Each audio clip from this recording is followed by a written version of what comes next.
आज की दुनिया में अगर आप पढ़े लिखे नहीं हैं तो आप कुछ भी नहीं हैं। हज़ारों चीज़ ऐसी हैं कि अगर आप पढ़े लिखे होते तो वो आपको कभी फेस करनी ही नहीं पड़ती।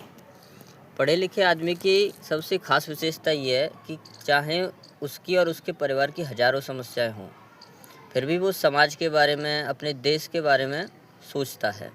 वो जानता है कि आज जो चीज़ें हो रही हैं 10 साल बाद, 15 साल बाद उस पर और उसके बच्चों पर क्या असर होगा, और अगर कुछ गलत हो रहा है तो उसके लिए आवाज़ उठाता है।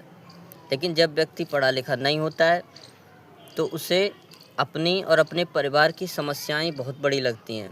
उस बेचारे को फुर्सत ही नहीं है कि इन सब चीज़ों के बारे में सोचे, और फिर उसे वो सारी चीज़ें फेस करनी पड़ती हैं जिनका कोई मतलब भी नहीं निकलता है।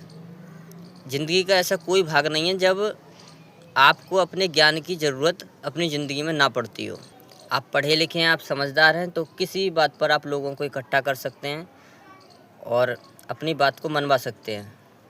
सोने से लेके जागने तक हर जगह आपका ज्ञान आपके काम में आता है। बहुत छोटी-छोटी सी चीज़ें हैं जो अगर पढ़े लिखे नहीं हैं तो उन लोगों को बहुत परेशान करती हैं। जो कागज़ आराम से 10 रुपए में, 20 रुपए, 50 रुपए में बन सकता है, आप पढ़े लिखे नहीं हैं तो आपको कोई भी अधिकारी कुछ भी कह बहला-फुसला देता है। आपको उसी 50 रुपए के काम के 500 रुपए, 1000 रुपए, 2-2, 3-3 हज़ार रुपए तक लोगों से लूट लिए जाते हैं।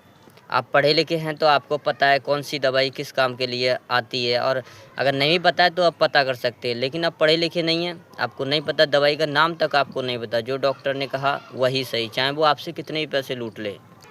ज़िंदगी की हर बात को आप ज्ञान से जोड़ सकते हैं, इसलिए जितना ज़्यादा हो सके अपने अंदर ज्ञान इकट्ठा करें, तभी आपका जीवन बहुत अच्छा और सरल होगा।